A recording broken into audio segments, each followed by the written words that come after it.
कचरा गाडीसाठी आम्हाला 4.5 लाख रुपये दिले. दादांनी बी आम्हाला भरपूर मदत केली. अण्णांच्या सांगण्यावरून, आधी दादांच्या आग्रहावरून आमचे नेते अण्णा, अण्णांचे नेते दादा, आम्ही अण्णांकडे जाणार, अण्णा दादांकडे जाणार, मग अण्णा जे सांगतील ते आम्ही करणार. म्हणून आम्ही मागच्या वेळेस कोल्हेंना उमेदवारी दिली. 1 रुपया नव्हता. अण्णांनी सांगितलं प्रत्येक कार्यकर्त्यांनी बूथ टू बूथ काम करायचं, तिथली योजना राबवायची, तिथलं मतदारांचं काय नियोजन करायचं तुम्ही करा. आम्ही प्रत्येकाने फुलाची पाकळी म्हणून कोणी 10,000, कोणी 5,000, कोणी 50,000, 51,000 आम्ही एवढे पैसे दिले. आमचा सिंगल कॉलही पोहोचला नाही. मी दादांच्या बाबतीत सांगतो, आमचे बंधुराज होते, बंधुराजांचा मित्र सुरेश राऊत म्हणून लिंगाव मधलेचे, त्यांच्या मिसेसला कॅन्सर डिटेक्ट झाला. मी अण्णांना फोन केला, तेव्हा अण्णा एकनाथ शिंदे बरोबर नव्हते. त्यावेळेस मी अण्णांना म्हणलं, अण्णा असा आपल्या मतदारसंघाचा असा विषय आहे. तर अण्णा म्हटले मुख्यमंत्री सहाय्यता निधीतून आपल्याला काय मदत करता येते का बघू, खासदार फंडातून काय करता येते बघू. मी त्यावेळेस कोल्ह्यांना 3 फोन केले, रिसिव्ह केले नाही.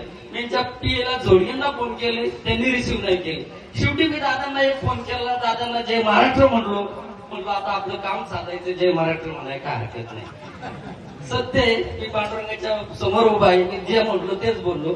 मी दादांना सांगितलं, दादा आपल्या मतदारसंघामध्ये असा प्रॉब्लेम झालेला आहे, माझ्या भावाचा मित्र आहे, त्याच्या मिसला असं आहे, आपल्याला मुख्यमंत्री सहाय्यता निधीमधून काय करता येईल का. दादा म्हणले माझा रविवारचा जनता दरबार असतो, त्या पेशंटला त्या कुठल्या हॉस्पिटलमध्ये ट्रीटमेंट घेणार आहे त्या हॉस्पिटलचं कोटेशन घेऊन या, तुमचं नाव सांगा. त्यांनी माझा फोन उचलला म्हणले बोला सरपंच काय काम काढलं. मी म्हटलं असं काम आहे. ठीक आहे, माझं ते ट्रू कॉलला नाव आलं असेल किंवा कशाला आलं असेल, पण माझा पहिल्या रिंगला फोन उचलला, याच्यात मला समाधान माझं काम हो अथवा ना हो.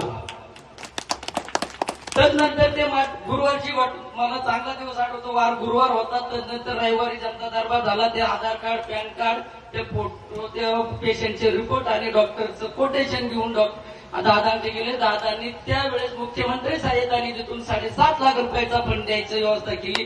मामा दादा मी तुमचं मनापासून आभार मानतो की तुम्ही ती व्यक्ती गेली आपल्यातनं, पण तुमच्या एका प्रयत्नाने ती 6 महिने तरी पुढे ढकलली. तिची ट्रीटमेंट झाली, तिचं किंमत काय झालं असेल माहित नाही मला, पण तुमच्या त्या प्रयत्नाने त्या हॉस्पिटलला तुमचा फॅक्स गेला, त्या मुख्यमंत्री तिथून सहाय्यता निधीतून बी फॅक्स गेला, त्याचं काम चालू झालं. कळत न कळत कुठंतरी आपल्याला त्याचा धुवा मिळणार आहे. अण्णा आणि तुम्हाला विनंती करतो, आपल्या माध्यमातून तुम्ही सांगेल त्या वेळेवरच आम्ही काम केले आणि करणार आहे. आमच्या ग्रामपंचायतच्या माध्यमातून आतापर्यंत शेकडो पत्र दिलं खासदारांना, शेकडो. नसेल तर त्याचं रिसिव्ह कॉपी आहेत आमच्याकडे. एकही काम झालेलं नाही.